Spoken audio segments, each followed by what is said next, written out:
বছর ঘুরে ফিরে এসেছে জুলাই। অনেক ত্যাগ, অনেক সংগ্রাম, অনেক অর্জনের জুলাই। সেই জুলাই আমরা 5 পর্ব ধরে চ্যানেল 24-এর বিশেষ আয়োজনে ফিরে দেখব সেই সাহসের গল্পগুলো। আজকে আপনাদের সাথে আছে আমি মঞ্জুর আল মতির। আমাদের এই বিশেষ আয়োজনের নাম জুলাই সবার, এবং এর প্রথম পর্বের নাম আমরা রেখেছি কোটা না মেধা। সেই স্লোগান নিশ্চয়ই আপনাদের সবার মনে আছে। সেই গল্পগুলো আমরা স্মরণ করব, এবং যে পরিবারগুলো এই জুলাইয়ে অনেক ত্যাগ স্বীকার করেছেন তাদের গল্পগুলো আমরা শুনব। আজকে যে অতিথিরা আমাদের সাথে রয়েছেন তাদের সাথে পরিচয় করিয়ে দিচ্ছি। আমার হাতের বাঁ দিক থেকে সবার আগে আছেন আতিক। আতিককে আপনারা সবাই নিশ্চয়ই দেখেছেন। সেই সময় একটি হাত হারানোর পরেও সে কি বিপুল প্রত্যয়ে সাহস নিয়ে লড়াই চালিয়ে গিয়েছে। আমাদের সাথে আছেন সেবন্তী। তাদের 2 বোনের 1 ভাই সৈকতের গল্প আপনাদের সবার জানা, তার বীরত্বের গল্প আমরা শুনব। এবং আমাদের সাথে আছেন ইউসুফ সরকার, তিনি শহীদ ইয়াসিনের বাবা, এবং ইয়াসিরের জীবনদানের গল্প, তার আত্মত্যাগ, তার সংগ্রামের গল্পটাও আমরা শুনব তার কাছ থেকে। আমার ডান দিকে 3 জন সমন্বয়ক রয়েছেন যারা এই অভ্যুত্থানকে নেতৃত্ব দিয়েছেন, কখনো পেছন থেকে কখনো সামনে থেকে। সবার আগে আছেন জুনায়েদ, তারপরে আছেন রাসেল আহমেদ, এবং তারপরে আছেন আশরাফা খাতুন। আপনাদেরকেও স্বাগত আমাদের এই অনুষ্ঠানে। এবং পেছনে এই আন্দোলনের সংগ্রামের যারা সবচেয়ে শক্তিশালী অংশ, ছাত্ররা, তারা রয়েছেন। তারাও একে একে তাদের পরিচয় দিয়ে এই আলোচনায়, এই গল্পে অংশ নেবেন। আমাদের গল্পটা শুরু করতে চাই আতিক আপনার কাছ থেকে। কোথা থেকে শুরু, কিভাবে জড়িয়ে পড়লেন আন্দোলনে, তার গল্পটা যদি শুরু করতেন। ধন্যবাদ আপনাকে। তো মূলত হচ্ছে আমার ব্যক্তিগত কিছু সমস্যার কারণে পড়াশোনাটা অফ করে দিতে হয়। তারপর হচ্ছে আমি জব করতাম নায়কপুর রাজাইকা মার্কেট রাজলক্ষ্মী কমপ্লেক্সে। তো আলহামদুলিল্লাহ ভালোই চলতেছিল দিনকাল। হঠাৎ চলে আসলো বৈষম্য বিরোধী ছাত্র আন্দোলন 15 জুলাই থেকে।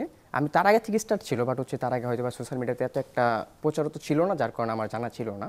তবে 15 জুলাইয়ের কিছু স্মৃতি দেখলাম, যখন আমাদের ঢাকা বিশ্ববিদ্যালয়ের টিএসসির দিকে আমাদের ভাই বোনদের, ছাত্রলীগের ছেলেপেলেরা, আওয়ামী লীগের ছেলেপেলেরা লাঠিচার্জ করছে, রক্তাক্ত করছে, তাদেরকে প্রতিহত করার চেষ্টা করছে। সেই দৃশ্যগুলো দেখার পর অ্যাকচুয়ালি নিজেকে আর ধরে রাখতে পারলাম না। ধীরে ধীরে এভাবে 15 জুলাই চলে যায়, সেই দিনটা আমি নামতে পারিনি। প্লাস হয়তো আমার নিজের কাজের স্থান থেকে আমি সময় পাইনি। তারপরে চেষ্টা করছি যতটুকু পেরেছি, আমি 2 ঘন্টা মতো সেদিনও ছিলাম। তো এভাবে রানিং চলে যায়। তবে 18 জুলাই সেই কোনো এক কারণে আমাদের মার্কেট বন্ধের ঘোষণা দেওয়া হয়। তো আমি সেখান থেকে অনেকটা আনন্দিত হয়ে যাই যে আমাদের ভাই বোনদের পাশে দাঁড়ানোর একটা সুযোগ পেয়েছি আমি। এই সুযোগটাকে আমি কখনো হাতছাড়া করার চেষ্টা করবো না বা করবো না। তো 18 জুলাই সকাল 11টা থেকে আমরা রাজপথে নেমে যাই। তো প্রায় এভাবে লড়াই করতে থাকি। তো সেখানে একটা মুরব্বী, প্রায় 60 বছরের বেশি বয়স হবে, তো তিনি সবার আগে একটু সাহস করে সামনে যায়। প্লাস তাকে শটগানে একটা গুলি করা হয়, প্লাস তার বুকে সে গুলিটা লাগে, সে মাটিতে লুটিয়ে পড়ে। তো এই দৃশ্যটা দেখার পর আমরা কেউই পিছিয়ে থাকতে সাহস করতে পারলাম না। প্লাস নিজের ব্যক্তিগত বিবেক থেকে পিছিয়ে থাকবো যে সেই জিনিসটা করতে পারলাম না। তো আমরা সবাই সামনের দিকে এগিয়ে যাই। তো এভাবে রানিং আমরা আন্দোলন চালিয়ে যাই। প্লাস আমাদের এগুলোর সাহসিকতা এবং সামনে এগিয়ে যাওয়ার যে সাহসটা, সেটা দেখে পুলিশ বাহিনী একটু ঘাবড়ে যায়, প্লাস তারা পিছিয়ে যায়। তো এভাবে অনেকটা সময় চলে যায়। কৃতজ্ঞতা জানাবো যে সেই সময়কার 18 জুলাই সেই সময়টা একমাত্র একটা নিউজ চ্যানেলই, সেটা আপনাদের এই চ্যানেল 24-এর বিদা আপু, প্লাস তার সাথে আরও 2 জন ছিল, আরিফ ভাই মেবি আর কেউ একমাত্র তারাই নিউজ করতেছিল উত্তরা ব্রিজের উপর, রাজলক্ষ্মী কমপ্লেক্স ব্রিজের উপরে। আর কোনো মিডিয়া ওখানে ছিল না। তো এক পর্যায়ে তারা যখন নিউজ লাইভ করতেছিল, তখন তো আমি জানতাম না যে লাইভ চলতেছিল, বাট আমি জানি নিউজ হচ্ছিল। তো দেখা যাচ্ছে যে তাদেরকে অনেক ছেলেপেলেরাই আক্রমণ করার চেষ্টা করছিল, এবং অনেক ভাস টাস লাঠি টুটি নিয়ে আওয়ামী লীগের আর অনেক মিলে তো আক্রমণ করার চেষ্টা করছে, তাদেরকে মারতে চেয়েছিল। তো সেখানে আমার কিছু ফ্রেন্ড সার্কেল ছিল, প্লাস আমি ছিলাম। আমরা তাদেরকে বাঁচানোর জন্য ঝাঁপিয়ে পড়ি, প্লাস তাদেরকে কোনো আঘাত পড়তে দিই না। তো আমরা সবাই ছাত্র জনতা, ভাইটে এভরিথিং যারা ছিল ওখানে, সবাইকে আমরা এরকমভাবে বিবৃতি দিই যে তারা আমাদের ভালোর জন্য এখানে আসছে। আমরা চাই যে এটা নিউজ হোক, এটা জাতি জানুক, দেশ জানুক, দেশের বাইরে মানুষও জানুক যে আমাদের ভাই বোনদের উপর কীভাবে অত্যাচার করা হচ্ছে, প্লাস আমাদের উপরও। তো ওদেরকে বুঝিয়ে বলার পর এক পর্যায়ে ওরা আক্রমণটা করে না। তারপর আমরা তাদেরকে সেফলিভাবে আমরা ওই রাজলক্ষ্মী কমপ্লেক্সের থেকে উত্তরের দিকে পাঠিয়ে দিই। তো এক পর্যায়ে তারা ব্রিজের দিকে চলে যায়। প্লাস তার পরবর্তী সময় তো তাদের সাথে আমার দেখা সাক্ষাৎ হয়নি। তো আমরা ওই আপনার আন্দোলন চালিয়ে যাই। তো দেখা যাচ্ছে যে বিকাল 3টার আনুমানিক 3টা বা 2:30টার দিকে হবে, তখন থেকে ডিরেক্ট গুলি করা শুরু করে দিচ্ছে। তো এক পর্যায়ে আমি সবার সামনে ফ্রন্ট সাইড থেকে লড়াই করতাম। প্লাস উত্তরাতে আমার জানা মতো একমাত্র যখন এই যে গুলি আসছে একের পর এক মানুষজন আহত হচ্ছে, নিহত হচ্ছে, তখন ভয় লাগতো না যে বললাম কি যে ক্ষতি হতে পারে? দেখেন আসলে মানুষের সবচেয়ে বড় আদালত হচ্ছে তার বিবেক। যখন একটা সময় আপনি একটা জিনিস দেখতে পারবেন যে একটা জিনিস আপনাকে বিবেকে বাধা দিচ্ছে, তখন আপনি অনেক কিছু চিন্তা করবেন। আপনি সবসময় চিন্তা করবেন যে যেটা রাইট, প্রয়োজন আমার জীবন দিয়ে হলাম সেটার দিকে এগিয়ে যাবো। তো তো এই হচ্ছে আমাদের তখন মনের ভাবটা ছিল, যার পর যে আমরা এগিয়ে গেছি, আমরা পিস্তলগুলিকে ভয় করিনি। আপনার গল্পের পরের অংশটা আরেকটু পরে শুনবো, এবং তারপরেও কিভাবে আপনার সংগ্রাম চালিয়ে গেলেন, সে সাহস কোথায় পেলেন সেটাও শুনতে চাই। তবে তার আগে আশরাফা আপনার কাছে আসতে চাই। একটা ঐতিহাসিক মুহূর্ত যখন ঢাকা বিশ্ববিদ্যালয়ের ছাত্রছাত্রীরা রাত্রেবেলা নেমে আসলেন রাস্তায়, এবং সেই স্লোগানটা সেই ঐতিহাসিক মুহূর্তে যখন দেয়া শুরু হলো, তুমি কে আমি কে রাজাকার রাজাকার, কে বলেছে স্বৈরাচার স্বৈরাচার, তারপর থেকে তো আসলে মোড় ঘুরে গেল ওই পুরো ব্যাপারটার। তার পেছনের গল্পটা একটু শুনতে চাই। আমার বন্ধুরা বলেন এর পেছনে সবাইকে এক করা, বিশেষ করে ছাত্রীদেরকে এক করার পেছনে আপনার একটা খুব বড় ভূমিকা ছিল, সেই গল্পটা একটু শুনতে চাই। আসলে আন্দোলনে মানে 14 জুলাইয়ের পরবর্তীতে যেই কোটা থেকে স্বৈরাচার বিরোধী আন্দোলন, এটা সূচনা তো 14 জুলাই। তো আমি এর আগেও মানে ক্যাম্পাসে আসার পর থেকে অ্যাক্টিভিজমের সাথে যুক্ত। তো আমার কাছে মনে হয়েছে যে ছাত্ররা মানে যেভাবে নেমে এসেছে এটা খুব এক্সেপশনাল। আমি এরকম সারা মানে অন্য কোনো এই 6 বছরে দেখি নাই 2019 পরবর্তী সময়। তো 14 জুলাই যখন আমরা স্মারকলিপি দিয়ে আসলাম, স্মারকলিপি দিয়ে গেলাম বঙ্গভবন থেকে হলের দিকে যখন গেলাম, হলে গিয়ে শুনতে পেলাম যে আমাদের এরকম রাজাকার বলা হয়েছে। আমরা ওই ভিডিওটা দেখলাম, দেখার পরে ইনস্ট্যান্ট রিয়েকশনটা এরকম ছিল যে এখন আসলে কেউ থেমে থাকবে না। কারণ আমাদের অলরেডি আমরা যখন মানে পলিটিক্যাল অ্যাক্টিভিজম করেছি তখন আমাদেরকে বহুবার মানে ছাত্রলীগ ট্যাগ দিয়েছে, বহু কিছু বলেছে, কিন্তু বলার পরে ওগুলো মানে হয়ে গেছে। আমাদের যখন বলেছে তখন কেউ প্রতিবাদ করে নাই, কিন্তু যখন হাসিনা একদম সবাইকে বলে দিল, পেটের দায়ে যারা নেমে আসছে এদেরকেও বলে দিচ্ছে যে তোমরা রাজাকার, আমার মনে হয়েছে যে এখন একটা প্রতিবাদ হয়তো হবে। তারপরে এখন হলে হলে একটা ভয় ছিল যে প্রত্যেকটা হলে ছাত্রলীগ অনেক বেশি সংগঠিত, নেমে আসবে কিনা সবাই, ছেলেরা নেমে আসবে কিনা, এটা নিয়ে সব থেকে বেশি সন্দিহান ছিলাম আমরা। কারণ ওই হলগুলোতে ছাত্রলীগ যেভাবে দখল করে রেখেছে, ছাত্রী হলগুলোতে এটা ছিল না। আমি 3 তলায় থাকতাম, হুট করে আমি শুনি থালা বাসন পিটানোর শব্দ হচ্ছে। আমরা তখন আর কি ভাবছি যে মেসেঞ্জারে যে কীভাবে শুরু করা যায়। এই মোমেন্টে দেখি যে থালা বাসন পিটানোর শব্দ হচ্ছে। আমি যখন বারান্দায় বের হয়ে আসছি, তো নর্মালি আমার হলের যারা আন্দোলনে যায় রেগুলার, ওরা তো আমাকে দেখেছে। আমি যখন বের হয়ে আসছি আমার বারান্দায়, আমার সামনের যে বিল্ডিং, ওরা আমাকে দেখে বলছে আপু স্লোগান দেন। মানে আমি তখনও ব্ল্যাঙ্ক যে আমি কি স্লোগান দিব এবং দিলে এটা ব্যাকফায়ার করবে কিনা। যে স্লোগানটা ছেলেদের হলে হচ্ছে তুমি কি আমি কে রাজাকার রাজাকার, স্বৈরাচার কিন্তু তখনও কেউ বলে নাই। ইভেন এটা সত্যি যে স্বৈরাচার 14 জুলাই রাতে হাসিনাকে স্বৈরাচার বলার মতো সাহস খুব কম মানুষের ছিল, এটা স্বীকার করতে হবে। কারণ ওই টাইমে কেউ স্বৈরাচার বলছে না, বারবার বলছে তুমি কি আমি কে রাজাকার রাজাকার। আমি ভাবছি এই স্লোগানটা যদি আমি শুরু করি আমার এন্ড থেকে, তাহলে এইটা ব্যাকফায়ার করতে পারে। কিন্তু ওইটা ভেবে মানে আমরা ডিলে করছি, যে শুরু করছি না। এই মোমেন্টে দেখি যে নন পলিটিক্যাল মেয়ে, ওদের কোনো পলিটিক্যাল কানেকশন নাই, ওদের মানে জুলাইটা ওদের কাছে তখন একটা আন্দোলন, কিন্তু ওদের আত্মসম্মানের মানে আমাদের একদম লাস্ট মোমেন্টে পৌঁছে গিয়েছিলাম। ওরা শুরু করেছে যখন, আমি বের হয়ে আসার পরে বলছে আপু আপনি স্লোগান দেন। আমি যখন স্লোগান দেওয়া শুরু করেছি, খুবই আশ্চর্যজনক হলো সত্যি যে প্রত্যেকটা মেয়ে রিডিং রুম থেকে, প্রত্যেকটা রুম থেকে বের হয়ে মাঠের মধ্যে চলে এসছে, এবং ওরা নিজেরা বলছে আমি কাউকে ডেকে নিয়ে গেট ভাঙতে যাই নাই। একটা অভূতপূর্ব স্বতঃস্ফূর্ততা মানে ছিল এটা আমি বোধহয়। এখনো পর্যন্ত আমার গুজবাম্প হচ্ছে যে আমি বলছি। আবার অবশ্যই ফিরবো এই গল্পটা, এবং এই জন্যই বোধহয় একটু সৈকতের গল্পটা আমরা এই ফাঁকে শুনতে চাই। যেভাবে বেড়ে ওঠা, যে 2 বোনের 1 ভাই, যেভাবে যে পরিবেশে আসলে বাবা মা এই সন্তানদের একেবারে আগলে রাখতে চান, সেখান থেকে সৈকতকে আপনারা ধরে রাখতে পারলেন না। সব কিছু ছাড়িয়ে সৈকত রাস্তায় গেলেন এবং সর্বোচ্চ আত্মত্যাগ করলেন। কেন পারলেন না? কেন আসলে কি জন্য মনে হলো যে আর ঘরে থাকা সম্ভব নয়? আপু যেটা বললো আত্মসম্মান, এটা কিন্তু মানে সবচেয়ে বড় একটা বিষয়। আমি এখনো ওই সেম কথাটাই বলবো যে রাজাকার কিন্তু অনেক বড় একটা গালি, আমি এটাকে একটা গালি মনে করি। কারণ রাজাকার কিন্তু তারাই যারা এই স্বাধীন বাংলাদেশকে স্বাধীন হতে সাপোর্ট করেনি, তারা এটার একেবারে এগেনস্টে ছিল। তো এই এত বড় একটা গালি আমার মনে হয় যে কোনো স্টুডেন্টকে দেওয়ার পরে সে যদি চুপ করে বসে থাকে, তাহলে সেই মানুষটা কোনো আত্মসম্মান নেই। মূলত আমি কিন্তু আন্দোলনের কথা ওর কাছ থেকেই জেনেছিলাম। আমি একটু ডিফারেন্ট কাজে পড়াশোনায় ব্যস্ত ছিলাম। একদিন দেখি সে ফেসবুকে নোট দিয়েছে 14 তারিখে, তুমি কে আমি কে রাজাকার রাজাকার। তখন আমি ওকে কল দিয়ে বললাম যে তুই এগুলা কি দিচ্ছিস, তোরে কে রাজাকার বলছে? ও বল তুমি কিছু জানো না, বাসায় আসো। পরে বাসায় এসে ওর থেকে শোনার পরে আমি ওকে বলছি একদম চুপ করে এগুলো ডিলিট কর। ওর ফোন আমি নিয়ে নেই, এগুলা কোনো কিছু করা যাবে না। অবশ্য পরে রাতে ফোন দিয়ে দেই, তখন তো এটাই ছিল, আমরা তো কেউ যে কথা বলবো, এখন কোনো কিছু হলে তো একদম ফেসবুকে পোস্ট করে মেনশন দিয়ে গালি দেওয়া হয়, কিন্তু তখন এই সমালোচনা করার মতো সৎসাহসটা কারো ছিল না। দেয়ালেও অনেকে লিখে রেখেছে যে স্ট্যাটাস ডিলিট করো, সমস্যা হবে। আমরা ড্রোনেও দেখেছি অ্যাকচুয়ালি সেটা হতো। ওকে আমরা পোস্টটা ডিলিট করতে বাধ্য করি, এরপর ওকে আমরা এগুলো শেয়ার দিতাম না। ও যেটা পরবর্তীতে করে, ওর বাবা মা ভাই বোন যারা আছে সবাইকে হাইড করে ফেসবুকে স্ট্যাটাস দেওয়া শুরু করে। পরবর্তীতে সবচেয়ে বেশি ওকে যেটা নাড়া দিয়েছে, ওই যে পিছে একটা ছবি আছে, তন্নি আপুকে যে মারে, তার নাক মুখ থেকে রক্ত বেরোয়, এই ছবিটা আমরা শেষ ওর আইডিতে, আমরা আমাদের আইডি থেকে দেখতে পাই, বাকি যা পোস্ট করেছে আমাদেরকে হাইড করে দিয়েছে। এই পোস্টটা দেখে সে শেয়ার করে লিখেছে, মনে হচ্ছে এটা তার বোন।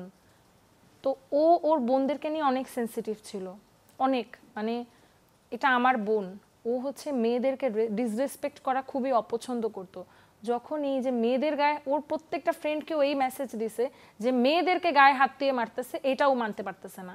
মানে ওর সবচেয়ে বেশি হচ্ছে টাচ করা পয়েন্টটা ওটা, যে মেয়েদের গায়ে হাত তুললো কেন, 18 তারিখে আঘাত লাগার জায়গা মানে থেকে। ও মেয়েদের গায়ে হাত তুললো কেন, সব কথা তোমরা এত কিছু করতেছো, তোমরা মেয়েদেরকে মারতেছো কেন, ওর কথা হচ্ছে এটা। এরপরে 18 তারিখ সারাদিনও যেতে চাইলো, ও না খেয়ে আসে, বাসায় খাবে না। আম্মু তখন তাকে হচ্ছে জোর করলো খাওয়ার জন্য। সে বলে যারা আন্দোলনে গেছে রাস্তায় ওরা কি খাচ্ছে, আমি বাসায় থাকবো আবার খাওয়া দাওয়া করবো শুয়ে শুয়ে, মানে এটা তার খুব একটা খারাপ লাগতেছিল। আম্মুকে বলতেছিল যে আম্মু তুমি অনেক স্বার্থপর, আমি হচ্ছে কিছুই করতে পারতেছি না তোমার কারণে, তোমাদের কারণে বাচ্চারা কিছু করতে পারে না, মানে আম্মুর সাথে অনেক আম্মু বলছে আমি তোকে যাইতে দিব না, তুই যা ইচ্ছা বল। পরবর্তীতে 18 তারিখ আমি বাহির থেকে এসে ওকে অনেক বুঝাইলাম, ও আর আমি মিলে রাত্রেবেলা রাস্তায় বেরোলাম, আবার চলে আসলাম ঘরে। এরপরে ওই দিন তো রাতে নেট অফ করে দিল। নেট অফ করার সময় ও আর আমি মিলে কথা বলতেছি এটা নিয়ে, ওর খাটের উপর বসে, যে না জানি কালকে কি হয়। নেট অফ করে দিছে মানে কত কিছু লুকানোর চেষ্টা করতেছে। তো পরের দিন তো মূলত ওকেই মেরে ফেললো। আমরা বুঝতে পারছিলাম 18 তারিখ রাতেই বুঝতে পারছিলাম যে ওই দিনের ঘটনাটা আরেকটু বিস্তারিত শুনতে চাইবো এর পরের অংশে আপনার কাছে ফিরে এসে। তার আগে জনাব ইউসুফ সরকার, আপনার কাছে আসতে চাই, ইয়াসির কখন আসলে পেরিয়ে যাওয়ার সিদ্ধান্ত নিলেন? আসসালামু আলাইকুম। আমি মোহাম্মদ ইউসুফ সরকার, আমার ছেলে শহীদ ইয়াসির সরকার, তার গেজেটের নাম্বার হলো 256। সে প্রথম থেকে যখন নাকি আন্দোলনের ছেলেরা এরকম করতো, তখন সে রাতে আমাদের আবার আমার যে বাসার থেকে একটু জনতাবাগ ধরে রায়বাগের একটু আগে, ওখানে আমাদের আমরা 4 ভাই মিলে একটা বাড়ি আছে। তো ওখানে এই আসলে আপনার এই যেমন জুন জুলাই পানির একটু সংকটাপন্ন হয়, তখন ওই সংকট ও আবার ওই পানির জন্য একটু উঠানো ইকটি করা দেখার জন্য যাইতো। এই আন্দোলনের মধ্যে তখন আমি ওদের বলতাম যে বাবা তুমি এখানে ওখানের কথা বইলা, পানির কথা বইলা, ও চলে যেত আন্দোলনে। ওই দেখে যে এখানে যখন নাকি রংপুর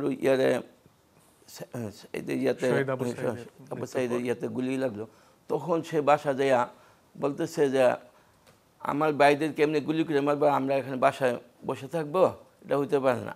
তো একদিন রাত্রে আমি ওরা অনেক করছি, বাবা তুমি ওর বন্ধু বান্ধব নিয়ে রাইতে, মানে ওই যে রাইতে পুলিশের সাথে মানে অনেক শুনে একটা ওদিকে আপনি অনেক হয়েছে।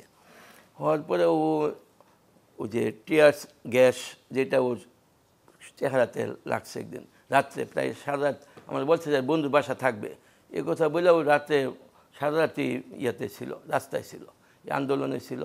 আন্দোলনে থাকার পর ওরা আমি গেছে পরে আবার ছাত্রলীগের পোলাপান রাস্তায় ওরাও অনেক পোলাপান ছিল, দাওয়া দিছে। দাওয়া দেওয়ার পরে ও একটু সাহসী ছিল, ও পোলাপান করছে কি ওর পিছনে যে ওর বন্ধু ছাত্রলীগ পোলাপান যখন দাওয়া দিছে, ওরা করছে কিছু পোলাপান চলে গেছে, ওই মানে সামনে ছিল। তো ওরা আছে ও আবার মানে ওর সাথে মানে একটা ছিল সম্ভবত ব্যাট, মানে এটা দিয়ে ওদেরকে বাইরে যখন নাকি দেখছে ছাত্রলীগের পোলাপান একটু তো না বলো সাথে দৌড়েও পোলাপান আসছে। আইসা পরে ওরা দাওয়া দিছে, হাতে আঙ্গুলে ব্যথা পাইছে। আঙ্গুলে ব্যথা পাওয়ার পরে ওর বাসায় গেছে পরে ওর আম্মারে বলতেছে আম্মা আমি এখানে ব্যথা পাইছি এমনি পরে দেখো তুমি একটু ব্যথা পাইছ, কত যন্ত্রণা তুমি ভুগতেছ। আবার চেহারা আমি দেখেছো এই গ্যাসের পুলিশের গ্যাসের লাগছে।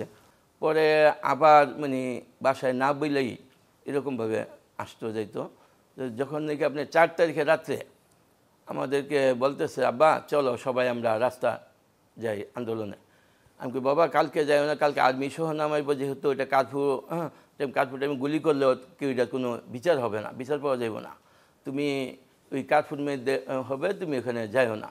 তো আমি ওখানে একটা ব্যবসা করতাম, ওই ব্যবসার চাবিটাও লোকেদের দিয়ে আসতে যাইতো।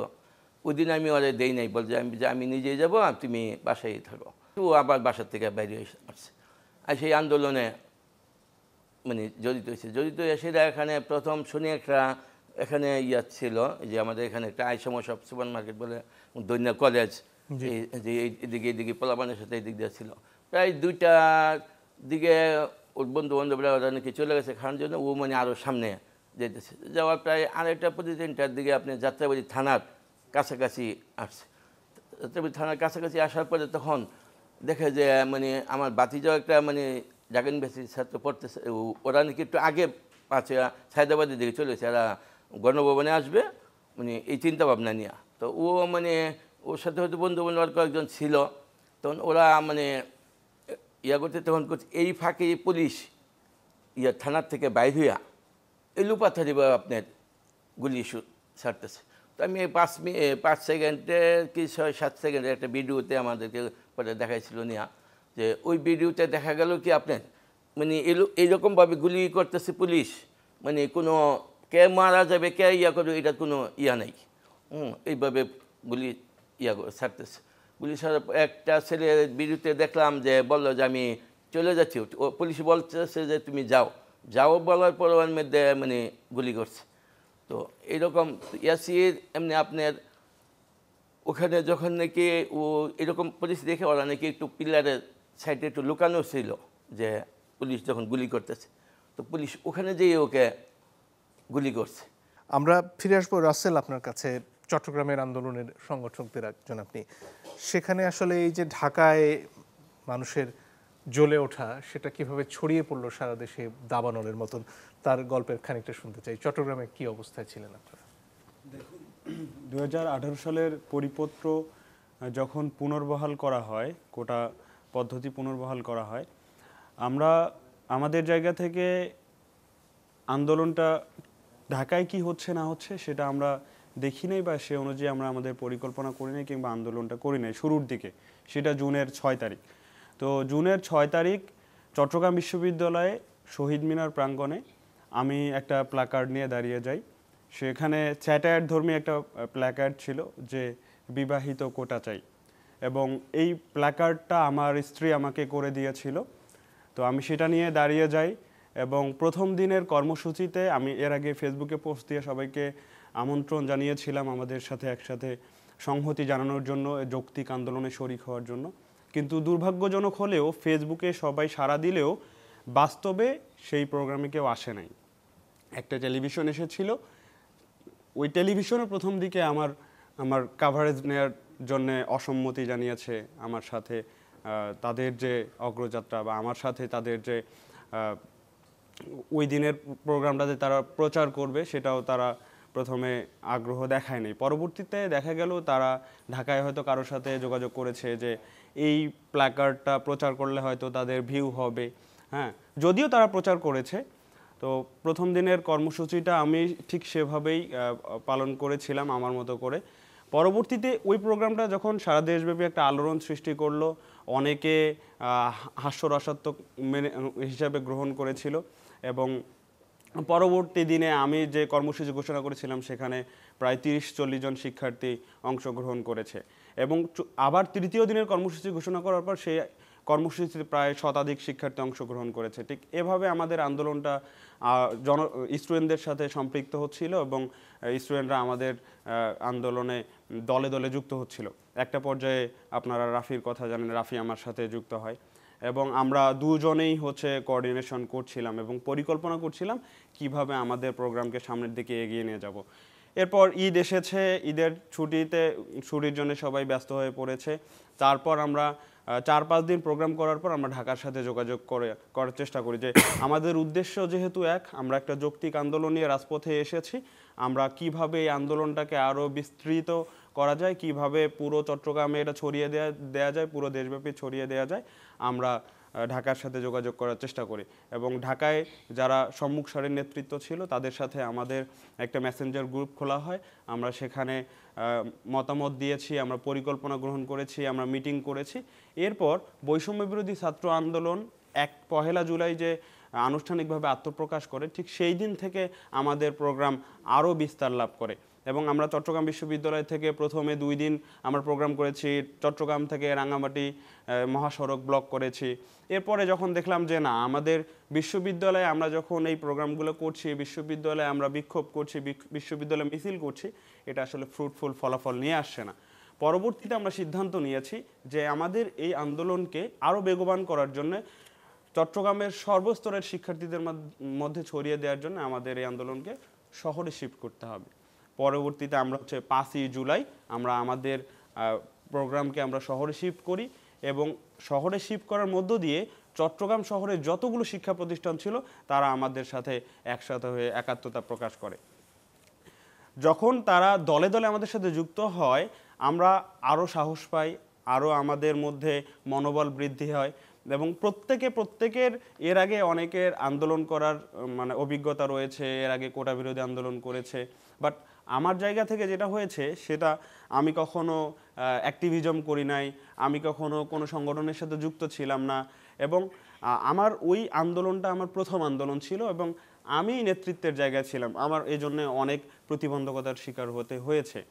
পরবর্তীতে আমরা এই আন্দোলনটা জোরালোভাবে পুরো শহরে ছড়িয়ে দেওয়ার জন্য আমার প্রত্যেকটা ইউনিভার্সিটির 2 জন করে, প্রত্যেকটা শিক্ষা প্রতিষ্ঠানের 2 জন করে প্রতিনিধি নিয়েছি।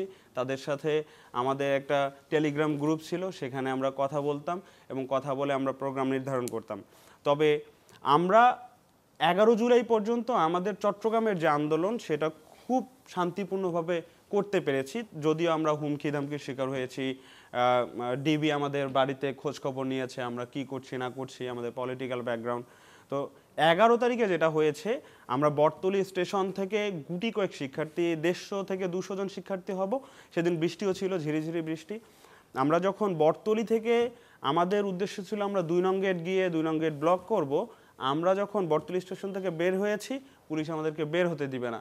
আমাদের থেকে কয়েক গুণ বেশি পুলিশ আমাদেরকে ব্যারিকেড দিয়ে আমাদেরকে আটকে রেখেছে। পরবর্তীতে আমরা তাদেরকে বললাম যে আমরা কিছু দূর গিয়ে আমাদের প্রোগ্রামকে শেষ করব। একটা পর্যায়ে টাইগার পাস নামে একটা জায়গা আছে, এটা আমাদের চট্টগ্রামে খুবই পরিচিত এবং আন্দোলনের কারণে আরও বেশি পরিচিত হয়েছে দেশব্যাপী। ওই টাইগার পাস এলাকায় পুলিশ আমাদেরকে কোনোভাবেই আর আগাতে দিবে না, আমাদেরকে 1 ইঞ্চিও আগাতে দিবে না, এমন একটা সিদ্ধান্ত নিয়ে তারা আমাদেরকে বাধা দিচ্ছিল। একটা পর্যায়ে গিয়ে আমাদের গুটি কয়েক বোন আমাদের সাথে ছিল। ঢাকা বিশ্ববিদ্যালয়ে আমরা যখন দেখেছি, ঢাকা শহরে বা ঢাকায় অনেক শিক্ষার্থী বোন আমাদের আন্দোলনে ছিল, কিন্তু চিটাগংয়ে আমাদের গুটি কয়েক বোন আমাদের সাথে ছিল। সেটা সর্বোচ্চ 15 থেকে 20 জন হবে, তাও হবে না। এবং তারা এর আগেও বিভিন্ন সময় অ্যাক্টিভিজমের সাথে যুক্ত ছিল। তো তারা খুব সাহসী ছিল, তারা আমাদের সামনে ব্যারিকেড হয়ে দাঁড়িয়েছে, আমাদের ঢাল হয়ে দাঁড়িয়েছে। একটা পর্যায়ে আমরা পুলিশের সাথে ধস্তাধস্তি করছিলাম, কোনোভাবেই যেতে দিবে না। এবং আমি মাইকে গিয়ে বলছিলাম যে আমার বোনেরা আপনারা প্রস্তুত হন, আমরা এই ব্যারিকেড ভেঙে আমরা এই এবং সামনের দিকে এগিয়ে যাব। তারপরে তো আস্তে আস্তে সব স্তরের মানুষ যুক্ত হলেন। আরো বিস্তারিত শুনবার চেষ্টা করবো। একটু জুনায়েদের কাছে এই ফাঁকে আসতে চাই। এই যে সমন্বয়করা সারা দেশে ছড়িয়ে থাকলেন এবং এক জায়গা থেকে কয়েকজনকে তুলে নেওয়া হলো, হাসপাতাল থেকে তুলে নেওয়ার পরেও আসলে আন্দোলন চলতেই থাকলো, এই যে একটা ব্যবস্থা, এটার বুদ্ধিটা কিভাবে আসলো যে আসলে পুরো জিনিসটার নেতৃত্বকে ছড়িয়ে দেওয়ার যে ধারণাটা?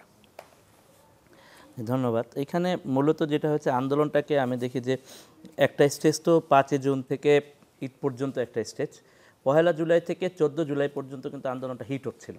বিশেষত বাংলা ব্লকেট কর্মসূচির মধ্য দিয়ে কিন্তু আন্দোলন একটা অন্যরকম গতি পায়, কারণ বাংলা ব্লকেট প্রত্যেকটা কর্মসূচি সফল হয় তখন ক্যাম্পাসগুলো অবরুদ্ধ, রাজপথ মহাসড়ক অবরুদ্ধ।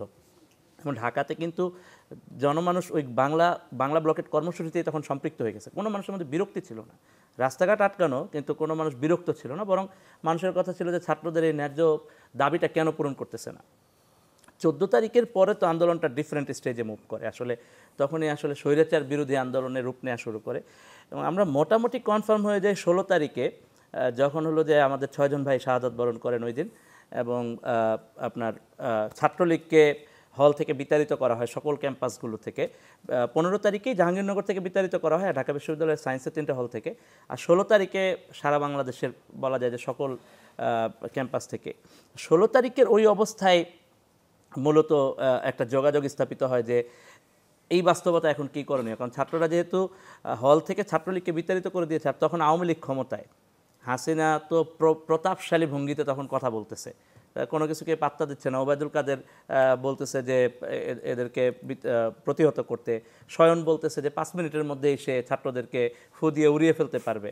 একটা প্রতাপশালী সংগঠন যারা এই 15-16 বছর ধরে নির্যাতন চালিয়েছে, ওদের সেই প্রতাপটা তো ছিল। তো 16 তারিখ থেকেই মূলত বেসিক্যালি আলাপ আলোচনা চলতেছিল যে আন্দোলনের মূল নেতৃত্ব তো এখন আন্দোলন যে স্টেজে প্রবেশ করছে, আন্দোলন বৈষম্য বিরোধী ছাত্র আন্দোলনের যারা মূল নেতৃত্ব, স্পেশালি নাহিদ, আসিফ, ওরা তো রিস্কের মধ্যে পড়ে যাবে। এবং তাই তো ঘটেছে আসলে। আপনি দেখেন যে এই মূলত ইন্টারনেট যেদিন বন্ধ হলো সেদিন থেকেই তো ওদেরকে আর পাওয়া যাচ্ছিল না। তো এর আগে আসলে একটা সেকেন্ড লেয়ার, থার্ড লেয়ার, এরকম লেয়ার ভিত্তিক লিডারশিপ রেডি করা ছিল এবং আলাপের মধ্যে ছিল যে কারা আসলে কোন অবস্থায় কী রোলটা প্লে করবে। এবং আপনি দেখেন যে এই ইন্টারনেট ব্ল্যাকআউটের সময়টাতে বেসিক্যালি 4 জনের নামে প্রেস রিলিজগুলো এসেছে এবং আগে থেকেই সিদ্ধান্ত নেওয়া ছিল। জি, ওইখানে একটা আলাপ ছিল আর কি যে কাদের নামে আসবে। এবং ওইখানে তো আপনার যখন 16 তারিখ 6 জন শহীদ হলো তখনই কিন্তু আন্দোলনটাকে আমরা সবাই মানসিকভাবে, এটার জন্য কারো কিন্তু বলা লাগে নাই, সবাই মানসিকভাবে মেনে নিয়েছে যে আন্দোলনটার কোটা সংস্কারের মধ্য দিয়ে শেষ হওয়ার যৌক্তিকতা নাই। কারণ আমাদের 6 জন ভাই শাহাদাত বরণ করছে জীবনের উপর দিয়ে, রক্তের উপর দিয়ে, এটা শুধু কোটা সংস্কার হবে এটা কোনো গ্রহণযোগ্য সমাধান না। তখনই এই 9 দফা নিয়ে কিন্তু নানা জায়গায় আলাপ আলোচনা শুরু হয়, দফা দিতে হবে। এবং একটা মানে আলাপ আলোচনা শুরুর মানে সব জায়গাগুলোতেই, কারণ এখানে আসলে আন্দোলনে যুক্ত ছিল নানা ফ্র্যাকশন, মানে এত ডাইভার্সিফাইড ফ্র্যাকশন যুক্ত ছিল এবং প্রত্যেকে স্বতঃস্ফূর্তভাবে অংশগ্রহণ করেছে। নিউক্লিয়াস পয়েন্টে বৈষম্য বিরোধী ছাত্র আন্দোলনের নেতৃত্ব ছিল, কিন্তু ফ্র্যাকশন যুক্ত ছিল কিন্তু হলো আপনার রানা সোসাইটির বিভিন্ন অংশ, প্রত্যেকে কিন্তু যার যার জায়গা থেকে কন্ট্রিবিউট করেছে।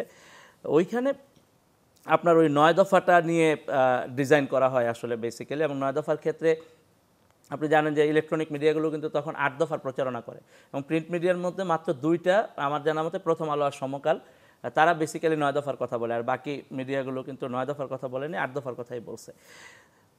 কিন্তু মানুষ কিন্তু রিসিভ করছে 9 দফা। এটা কিন্তু একটা অদ্ভুত ব্যাপার। ইলেকট্রনিক মিডিয়া সারাদিন প্রচার করতেছে 8 দফার কথা, প্রিন্ট মিডিয়াতেও ম্যাক্সিমাম প্রিন্ট মিডিয়া বলতেছে 8 দফার কথা, কিন্তু মানুষ রিসিভ করছে 9 দফা।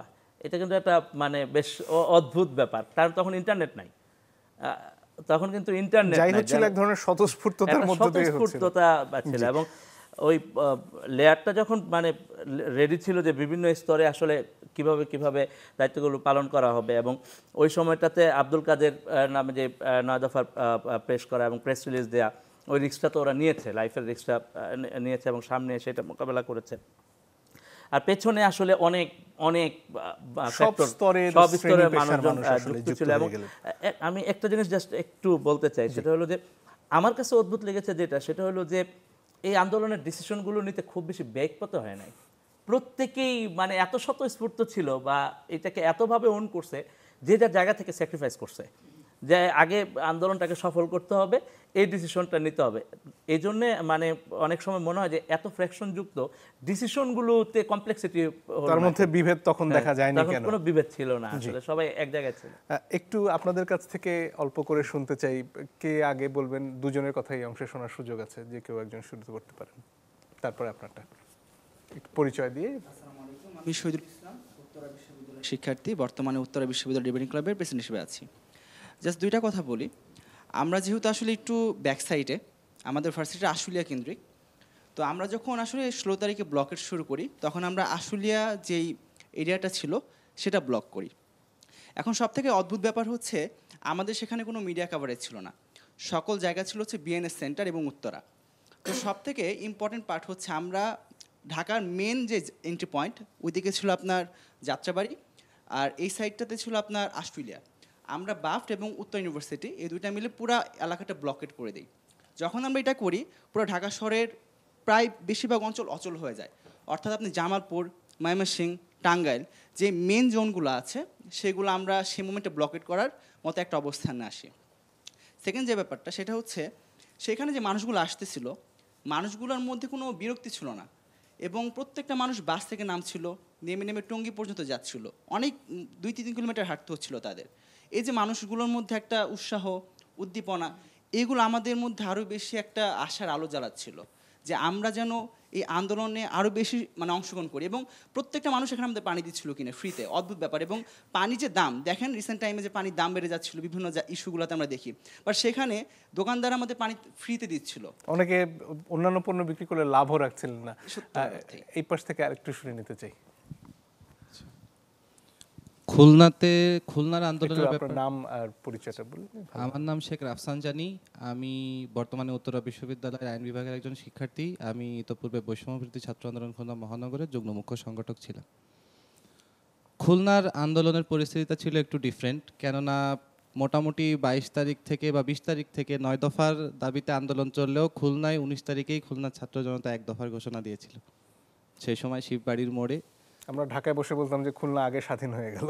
হ্যাঁ, ইনফ্যাক্ট খুলনা 4ই আগস্ট খুলনায় হচ্ছে গিয়ে আওয়ামী লীগ ছাত্রলীগের যত রকম যা ছিল সেটা বিক্ষুব্ধ ছাত্র জনতা সেগুলো গুড়িয়ে দেয়। তো আমাদের আন্দোলনের সবচেয়ে ভয়ঙ্কর অভিজ্ঞতাটাই আমি এখন শেয়ার করতে চাই। আন্দোলনের একটা পর্যায়ে 30শে জুলাই গত বছর আমাদেরকে হচ্ছে খুলনার তৎকালীন সার্কিট হাউসে ডেকে নেওয়া হয়। আমি আন্দোলন শেষ করলাম সেদিন, আন্দোলন শেষ করে বাড়িতে আসলাম। বাড়িতে আসার পর আমি জানতে পারলাম আমার বাবার কাছ থেকে যে খুলনা মেট্রোপলিটন পুলিশ থেকে ফোন করা হয়েছিল।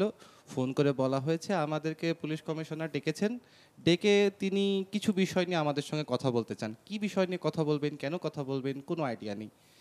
যেহেতু ইতিপূর্বেই ঢাকায় 6 সমন্বয়ককে তুলে নিয়ে ডিবি কার্যালয়ের একটা ব্যাপার ইতিমধ্যে আমরা জানতে পেরেছি, তো প্রথমে আমি না যেতে চাওয়ার সিদ্ধান্ত নিই। কিন্তু সন্ধ্যার পরপরই পুলিশ থেকে কিছু লোক আসে, গোয়েন্দা সংস্থার লোক আসে, তারা এসে বলে না আপনাকে যেতেই হবে। এক পর্যায়ে আমার বাবাও সিদ্ধান্ত নেন যদি মরি দুজন একসাথেই মরবো, চল আমিও যাব। আমরা সার্কিট হাউসে গেলাম, গিয়ে দেখতে পেলাম আমাদের অন্যান্য ভাইয়েরা, খুলনা ভার্সিটি জহুরুল তানভীর, আহাদ ভাই, নর্দানের ইমন, অনেকেই সেখানে উপস্থিত আছে। ভাতের হোটেলের মতো কোনো আয়োজন ছিল না ওখানে? ভাতের হোটেল আসলে এটা খুবই মানে একটা হাস্যকর মোমেন্ট ছিল আমাদের জন্য। অনলি এক বাটি সুপার একটা ফ্রেঞ্চ ফ্রাই ছিল। যাই হোক, মূল ঘটনায় আসি। তো সেখানে খুলনার প্রশাসনিক জেলা প্রশাসক ছিলেন, এনএসআই, ডিজিএফআই সহ পুলিশের সকল কর্মকর্তারা উপস্থিত। আর আওয়ামী লীগের হচ্ছে গিয়ে তৎকালীন এমপি SM কামাল হোসেন আর খুলনা সিটি কর্পোরেশনের মেয়র তালুকদার আব্দুল খালেক সহ ছাত্রলীগের নেতাকর্মীরাও পিছনে দাঁড়িয়ে। আমাদেরকে ডেকে ভিতরে বলা হলো যে এতদিন তোমরা কোটার দাবিতে আন্দোলন করছো, ঠিক আছে, কিন্তু এই যে আমাদের নেত্রীকে তোমরা ফেলে দিবা, এটাকে আমরা কিছুতে মেনে নিব না। তোমরা বিএনপি জামাত দ্বারা ইনফ্লুয়েসড হচ্ছ, তো আন্দোলন তোমাদেরকে প্রত্যাহার করতে হবে। এরপর জহুরুল তানভীর তার অংশে কিছু কথা বলল। কথা বলার পর SM কামাল হোসেন আমাকে টার্গেট করলেন, কেননা 19শে জুলাই যে স্টেপ ডাউন হাসিনার ব্যানার শিব বাড়িতে ওঠানো হয়েছিল সেটার অন্যতম একজন সংগঠক আমিও ছিলাম, বাকি 3 জনের সাথে। তিনি আমাকে বললেন তুমি কিছু বলো। তো আমি বললাম হ্যাঁ, আমরা আন্দোলন প্রত্যাহার করতে পারি আপনার কথা মোতাবেক, কিন্তু যদি আপনি আমাদের 9 দফা দাবিগুলো মেনে নেন। কি সেই 9 দফা দাবি? তো ক্ষণিকের জন্য সে সময় আওয়ামী লীগের নেতাকর্মীরা উপস্থিত, প্রশাসনিক নেতাকর্মীরা উপস্থিত, কাইন্ড অফ ইতোপূর্বে অনেকেই বলেছেন যে তখন একটা টোটাল অটোক্রেসি চলছে, কাউকে মেরে দিবে, কাউকে গুম করে দিবে, কোনো বিষয় না। ঢোক গিলে বললাম যা হবার তাই হবে, আন্দোলনে এমনিও নেমে গেছি, যদি কোনো ক্ষতি হয় হবে, অসুবিধা নেই। আমি বললাম আপনার প্রধানমন্ত্রী ক্ষমা চাক, তারপর আমরা আন্দোলন প্রত্যাহার করব। মুহূর্তের মধ্যে গর্জন, ছাত্রলীগের নেতাকর্মীরা তেড়ে আসলেন, জেলা প্রশাসকের চোখ বিস্ফোরিত, এই ওকে, ওর ব্যাকগ্রাউন্ড কি, ও কি করে, এই একটা এতগুলো হত্যার পরে একটা ক্ষমা প্রার্থনা হবে সেটাও তখন না, কামাল হোসেন সাহেব চিল্লাই বলছিলেন যে তার নেত্রী ক্ষমা চাইতেই পারে না। দুটো গল্প শোনা বাকি ছিল খানিকটা।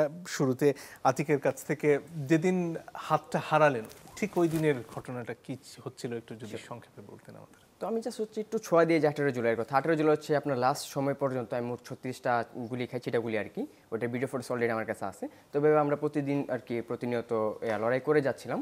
তো এভাবে চলে যায় 3 আগস্ট, যখন দেখলাম 3 আগস্টে দেখা যাচ্ছে যে এমনি প্রতি আপনার হচ্ছে হয়তোবা অনেক দল, রাজনৈতিক দলের নেতাকর্মী বা তাদের ব্যক্তিগত পার্সোনাল ছিল আন্দোলনে, তবে প্রকাশিত না। তবে সেই দিনটাতে দেখা যাচ্ছে যে মানে আপনার প্রত্যেকটা ব্যক্তি, প্রত্যেকটি স্থানের ব্যক্তি আন্দোলনে যুক্ত ছিল।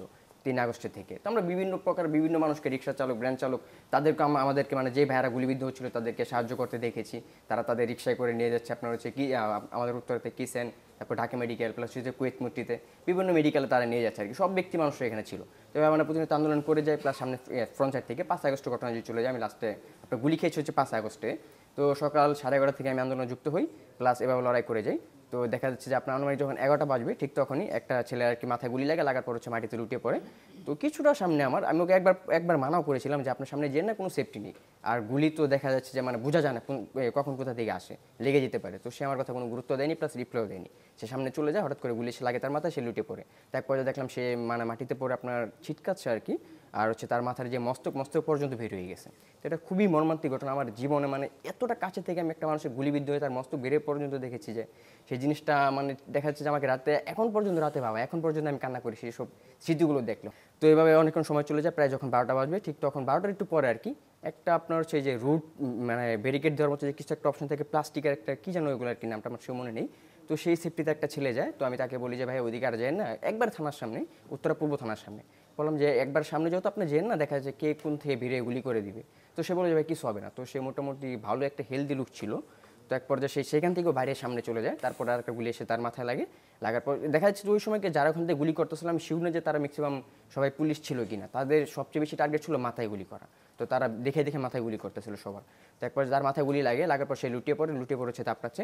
তো আমি অনেকক্ষণ চেষ্টা করি যে তাকে আনতে পারবো কিনা এরকম ভেবে। তো সেখানে গুলি চলার কারণে যেতে পারিনি। প্রায় মানে 2-3 মিনিট পর যখন দেখলাম যে তার হচ্ছে রাজলক্ষ্মীর দিকে তাক করে ফায়ারগুলো করছিল, আর আমরা তখন ছিলাম হচ্ছে আপনার রাজু কমার্শিয়াল কমপ্লেক্সের সামনে, বীরদের সামনে।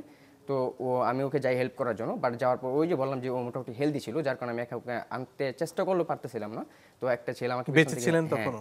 ও লাফাইতেছিল আর কি, ধাপড়াইতেছিল। তো একটা ছেলে হচ্ছে আমার সাথে যায়, যে পর হচ্ছে তাকে হেল্প করে, প্লাস আমরা দুজন তাকে নিয়ে আসি। তো এক পর্যায়ে দেখা যাচ্ছে সে আমাদের হাতে ধাপড়ে আর কি নিঃশ্বাস ত্যাগ করেন। শহীদ মুগ্ধ চৌথ নামে পরিচিত যে একটা সাইনবোর্ড ছিল, প্লাস হচ্ছে দেওয়া হয়েছিল।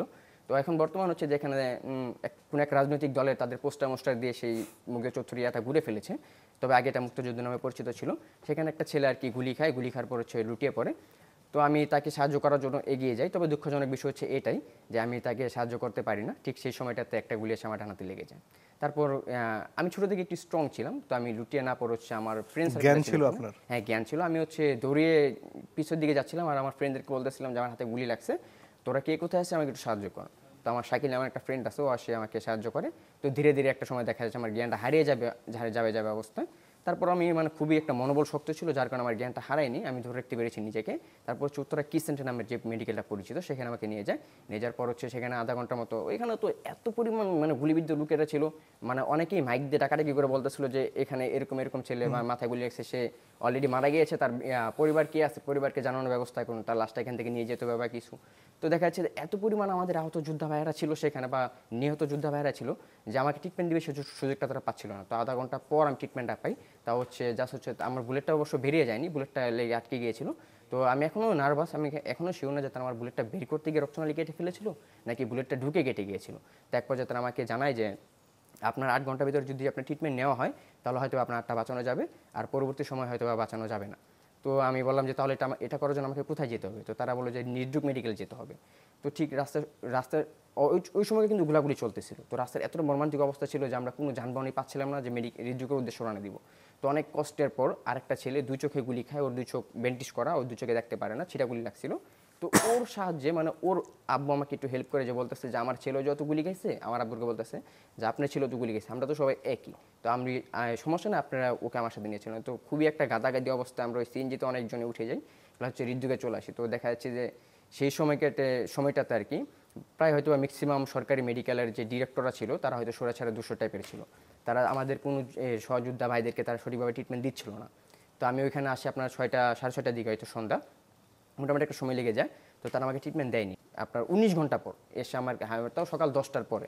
সরকারি মেডিকেলের নিয়ম হচ্ছে যে সকাল 8টা-9টার ভিতরে ম্যাক্সিমাম ডাক্তার চলে আসবে, তারা 10টার পর আসছে, আইসা তাও দেখে চলে গেছে, কিছু বলে না। তো আমার এত পরিমাণ পেন হচ্ছিল, আমি কিন্তু সারা একটা মিনিটও ঘুমাইনি। আমার এমন মনে হচ্ছিল যে আমার প্রত্যেকটা মিনিট এরকম লাগতেছিল যে আমার পিছনে ফেলে আসা প্রায় 19-20 বছরে যত কষ্ট আছে যেন আমি প্রত্যেক মিনিট বয়ে যাচ্ছে। আমি একটু ঘুমাই না, আমি সারা এত কান্না করছি যে এক পর্যায়ে আমার চোখ দিয়ে কোনো পানিও আসেন, তবে আমি কান্না করতেছি। আমি সারা একটু ঘুমাই না, সারা দিয়ে কান্না করেছি, প্লাস সকালেও কান্না করতেছি, এত পরিমাণ পেন ছিল। তো তারা আমার কান্না কুন্না এগুলো দেখে যে আমি একাই পুরো একটা ওয়ার্ড চিল্লাচিল্লি করে আর কি নিয়ে নিছি। তো বাকি অনেক মানুষ আমাকে বলতেছে যে কী করতেছো তুমি, আমাদের রুগী তো ঘুমাতে পারতেছে না। তো আমি তাদেরকে বলতেছি যে আপনি একটা সাহায্য করেন, হয়তো আমাকে মেরে ফেলেন, নয়তো আমাকে এমন একটা কিছু করেন যে আমি কান্না থেকে বিরত থাকতে পারি। আমি তো চেষ্টা করে পারতেছি না, আমি তো চাচ্ছি যে আপনাদের রুগীগুলো ঘুমাক, কিন্তু আমি তো পারতেছি না। তো দেখা যাচ্ছে তার এক পর্যায়ে ডাক্তাররা আসে, এসে আমাকে অপারেশন থিয়েটার রুমে নিয়ে যায়। নিয়ে যাওয়ার পর হচ্ছে আমাকে অপারেশন করার পর হচ্ছে তারা আমার হাতটা আর কি কেটে রক্ত দেখে আমার আব্বুকে নিয়ে যায়, বলে যে দেখেন আমরা তো খুবই একটা সময় ব্যাক হয়ে গেছে, তো দেখা যাচ্ছে যে ওর হাতটা হয়তো বাঁচানো যাবে না, এটা রক্ত নষ্ট হয়ে গেছে, হাতটা কেটে ফেলতে হবে। তো তারা বলতেছে যে আমরা হয়তো চেষ্টা করলে পারবো না, তারপর আপনার নিটুরে নিয়ে চলে যান, দেখেন প্লাস্টিক সার্জারি করে কিছু করতে পারে কিনা। তো এই কথাটা শোনার পর আমার আব্বু একটু আশ্বাস পায় যে হয়তো আমার ছেলে একটা বেঁচে যাবে। তারপরে নিটুরে চলে আসি, আসার পরে নিটুরা মানে বেন্টিস খোলার পর দেখে বলতে আমার আব্বু রেডি কিনে বলতেছে যে দেখেন আঙ্কেল, যদি আপনার ছেলে হাতটা বাঁচানো যেত তাহলে আমরা সর্বোচ্চ চেষ্টা করে বাঁচিয়ে দিতাম, তবে হাতটা বাঁচানো যাবে না। তো এটা বলার আগে আমাকে একটা একটু জাস্ট 1 মিনিট আমাকে মানে একটা কলম দিয়ে খোঁচা দিয়ে বলতেছিল আপনি কি কোনো ব্যথা অনুভব করতেছেন কিনা। তো আমি বললাম যে আমি কোনো ব্যথা অনুভব করতেছি না। তো তিনি সেই পর্যায়ে বলতেছে তার হাতটা কেটে ফেলতে হবে। তো ওই দিনকার রাত্রে আপনার হচ্ছে 6 আগস্টের রাত্রে 12টার পর অস্ত্রোপচার করে হাতটিকে ডানাটি কেটে ফেলতে হবে। অনেক ধন্যবাদ, খুব কষ্টের স্মৃতি, তারপরেও ফিরে যাওয়ার জন্য আমাদেরকে বলার জন্য। সেবন্তী, একই অনুরোধ আপনার কাছে, শেষ দিনটায় বাড়ি থেকে বেরিয়ে যাবার আগে সৈকত কি করছিলেন, কি বলছিলেন? ওই দিন শুক্রবার ছিল, তো সে নামাজ শেষ করে এসে ভাত খেলো, ভাত খেয়ে দোকানে গেল। মানে আমাদের একটা দোকান আছে নূরজাহান রোডের মাঝামাঝি। আমার আব্বু সে সময় ঢাকায় অনুপস্থিত ছিল দেখে আব্বুর অনুপস্থিতিতে সে দোকানটা চালাতো সৈকত। তো ও দোকানটা ওপেন করে জাস্ট 10 মিনিটের মধ্যে বাসায় চলে আসে ফেরত।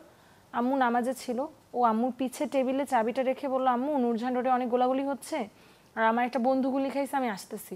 এই বলে সাথে সাথে দৌড়ায় বের হয়ে গেছে, কারণ আম্মু নামাজে, ও বুঝতে পারছে আম্মু কিন্তু রেসপন্স করতে পারবে না, কারণ আম্মু নামাজে না থাকলে তো আম্মুকে জীবনেও যেতে দিত না। ও বের হয়ে চলে যায়। পরবর্তীতে আম্মু আমাকে একটা সময় কল দিয়ে বলে যে তোর ভাই তো বের হয়েছে, ওকে পাচ্ছি না।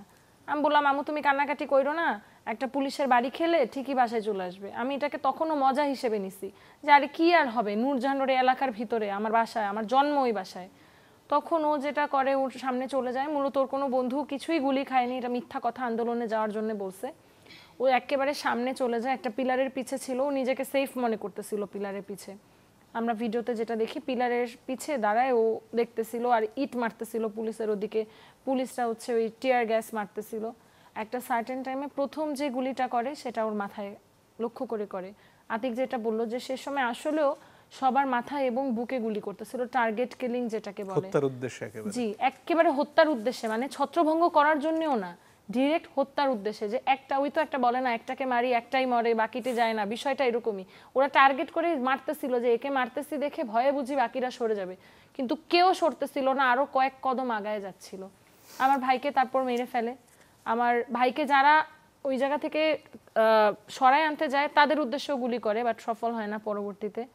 আমি হসপিটালে সেই সময় পৌঁছানোর পরে 5টা লাশ দেখি, আমার ভাই সহ সবাই সেম, মাথায় এবং পেটে গুলি, বুকে গুলি। এরপর কন্টিনিউয়াসলি তো আসতেছিলই এক একজন, যার হাতে গুলি পায়ে গুলি। তো আসলে সেই সময়টা আমি কখনো আসলে কথা দিয়ে এত স্বল্প সময়ে কখনো আসলে এক্সপ্লেইন করতে পারবো না, সম্ভব নয়। তবু ধন্যবাদ যতটুকু বললেন। পেছন থেকে যদি আর কারো কিছু যোগ করার থাকে একটু পরিচয়টা দিয়ে।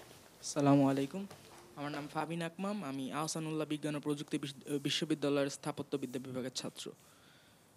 আমাদের জুলাই আন্দোলনটা বেসিক্যালি হচ্ছে মহাখালী কেন্দ্রিক।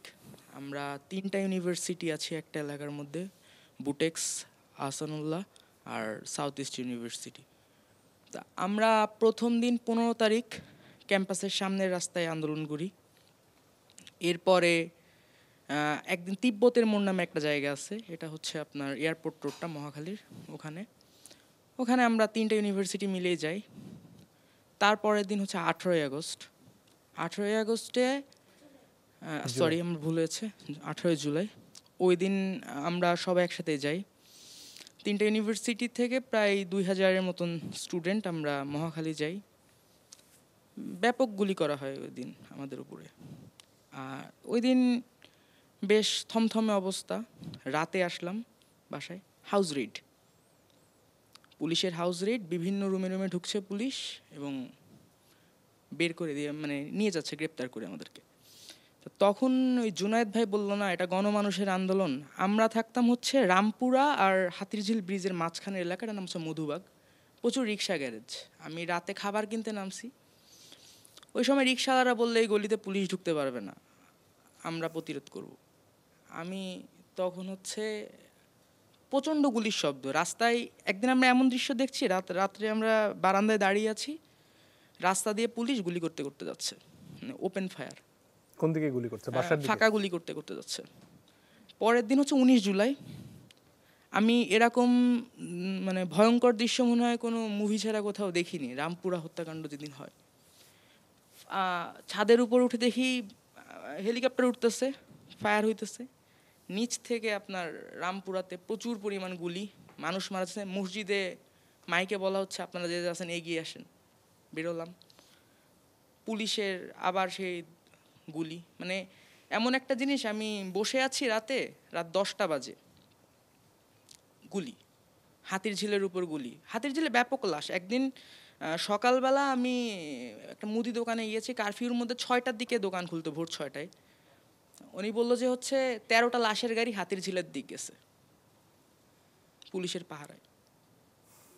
মানে আমরা রামপুরা মানে একটা হত্যাযজ্ঞ যেভাবে চালানো হয়েছে ওইখানে, মানে আমরা লাস্টে পালাতে বাধ্য হই এলাকা থেকে। আমি খুলনা চলে যাই, আমার বাসা খুলনা, চলে যায়। হাউস রেইড, মানে গুলি, এলোপাতাড়ি গুলি। রাতের বেলা এমনও আছে অনেক বিল্ডিং এর দেয়ালে এখনো গুলির সাইন দেখা যায়। এখনো ফিরে গেলে বোধহয় দুঃস্বপ্নের মতো মনে হয়। আমি ওই দিন অনেক কান্নাকাটি করছি, আমরা বাথরুমের মধ্যে আটকা ছিলাম, কারণ লাইট জ্বালা দেখলে এমনও বাসা আছে যে লাইট জ্বলছে, এখানে স্টুডেন্ট থাকে, ঢুকে গেছে। তো আমাদের গলিটা আমি এখনো বলবো যে সমাজের তৃণমূল শ্রেণী বা রিক্সাওয়ালা যারা আমাদের প্রোটেক্ট করছে ওই সময়, না হলে আমরা বাঁচতাম না কেউ ওই দিন। অনেক ধন্যবাদ এই স্মৃতিগুলো ভাগাভাগি করে নেবার জন্য। আপনার যদি কিছু যোগ করার থাকে। আসসালামু আলাইকুম, আমি আয়েশা ইসরাত, আমি পড়াশোনা করছি Hasanullah university of science and টেকনোলজিতে।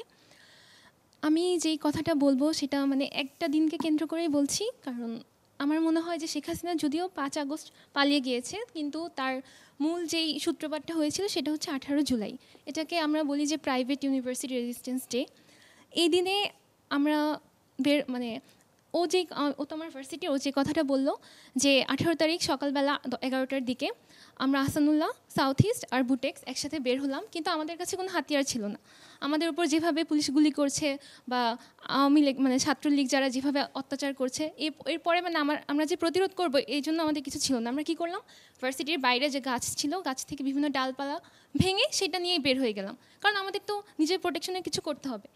সেটা ছিল মেকানিক্যাল ওয়ার্কশপের মধ্যে রডগুলো থাকে, স্যাররা বলে এই আমরা মেশিন দিয়ে কাটো, যেটা পেয়েছি সেটা কাছে নিয়ে বের হয়ে গেলাম। সেটা নিয়ে বের হয়ে গেছি। বের হয়ে এখন তিব্বত থেকে মহাখালীর দিকে যাত্রা। এখন মহাখালীতে যখন এতগুলো স্টুডেন্ট একসাথে ছিল তখন পরিস্থিতি নিয়ন্ত্রণে ছিল, কিন্তু যখনই বেলা বাড়ছে আরও পুলিশ, র্যাব, আরও ছাত্রলীগ সবাই এসে যখন হামলা করলো, তখন আমাদের আর কোথাও যাওয়ার কোনো জায়গা ছিল না। তখন সাধারণ মানুষ আমাদের সাথে যুক্ত হলো। যদি তারা যুক্ত না হতো, জানি না সেখানে কয়টা লাশ পড়তো। আমার চোখের সামনে আমার ভার্সিটির বিভিন্ন যাদের চোখে গুলি লাগছে, মাথায়, মানে এক একজনের অবস্থা এত খারাপ বলার বাহিরে। আশেপাশে যারা ছিল তার সাথে সাথে হসপিটালে নিয়ে যাচ্ছে, তারা ব্যান্ডেজ করছে, আবার চলে আসতেছে, কারণ আন্দোলনে যোগ দিতে হবে, কোথাও মানে পালাবে না, মেন কথা ছাড়বে না রাস্তা।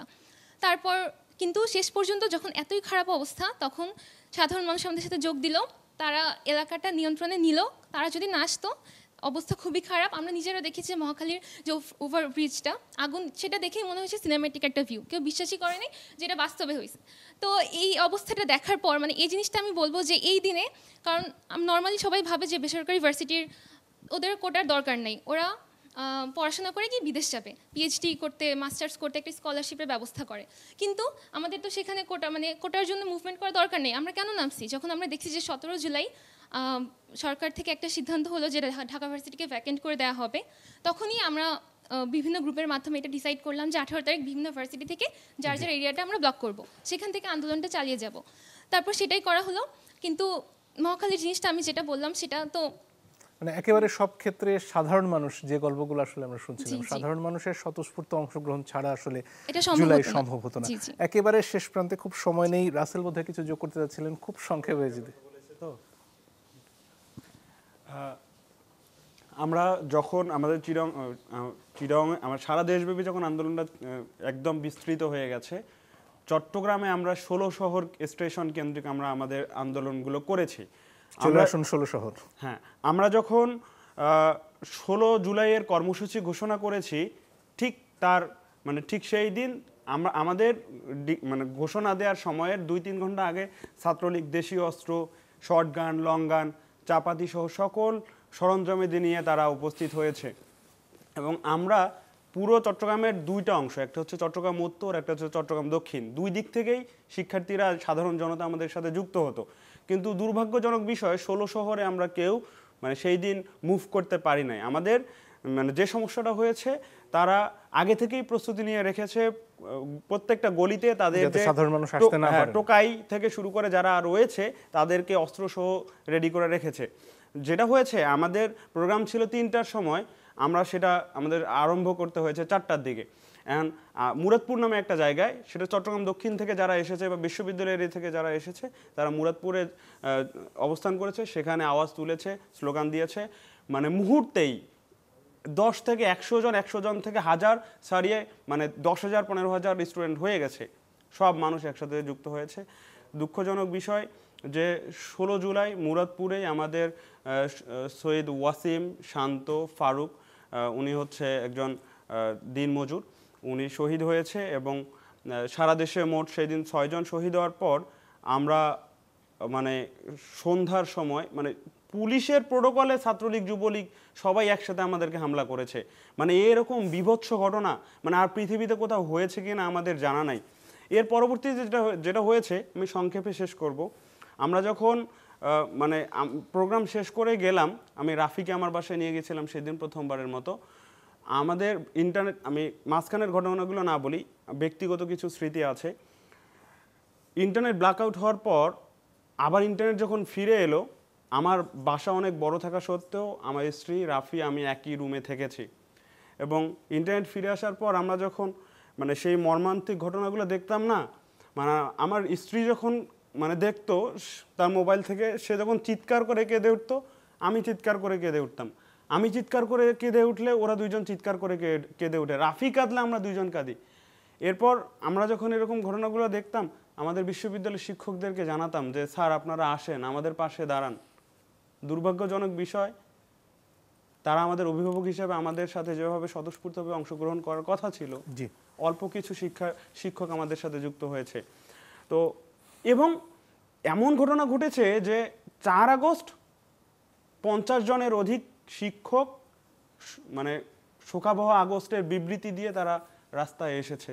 মানে এর থেকে লজ্জাজনক বিষয় মানে পুরো পৃথিবীতে, বাংলাদেশে তো কখনো এর আগে হয় নাই, পুরো পৃথিবীতে হয় নাই। তো এরকম মর্মান্তিক দৃশ্যগুলো আমরা দেখেছি। তো আমাদের স্বৈরাচার বিদায় হয়েছে, সবার ত্যাগ রয়েছে। আজকের প্রোগ্রামটা জুলাই সবার, এই জুলাই সবার একদম সমাজের মানে তৃণমূল পর্যায়ে থেকে শুরু করে সেই গল্পটাই বোধহয় আমাদের সবার কাছ থেকে উঠে আসলো। এবং এই গল্পটা আসলে শেষ সবার নয়, সবার অনেক কথা বাকি থেকে গেল। ক্ষমা চেয়ে নিচ্ছি সবার কাছে, কারণ পুরো গল্পটা শুনতে পারলাম না, হয়তো আরেকদিন শোনা হবে। দর্শক, আপনাদেরকেও ধন্যবাদ, এই যে জুলাইয়ের খণ্ডচিত্রের খানিকটা ভাগিদার আপনারা হলেন, সেজন্য আজকের মতো বিদায় নিচ্ছি। দর্শক, জুলাইয়ের অল্প কিছু গল্প আমরা শুনলাম, অনেক গল্পই না দেখা না শোনা থেকে গেল। তবে আরেকদিন হয়তো আমরা এর চেয়ে বিস্তারিত এই আলাপগুলো করতে পারবো। আর আগামীকালকে ঠিক একই সময়ে আরও কিছু অতিথি নিয়ে আমরা আরও গল্প শুনতে চাই জুলাইয়ের। আপনাদেরকেও সে সময়ের সাথে পাবো, এই আশা নিয়ে আজকের মতো বিদায় নিচ্ছি।